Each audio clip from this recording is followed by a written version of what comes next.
Hi there, this is me. So ayun guys, isa na ng mga napakasimpleng sketch po ang ating gagawin sa ngayon. Ito po ay isang kamatis. Ayan.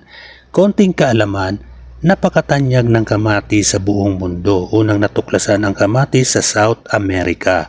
Ang kamatis ay isang prutas dahil sa kaayusan nito.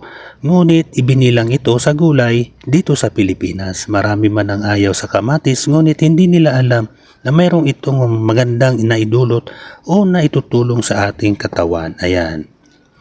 Ang kamatis o tomato ay nagtataglay ng iba't ibang uri ng bitamina gaya ng vitamin A at C na mabuti para sa mga mata dahil pinipigilan ito ang pagkasira ng paningin. Samantala, ang kamatis rin naman ay mayaman sa antioxidant na lycopene na mabisa namang pang-iwas sa sakit sa puso at kanser.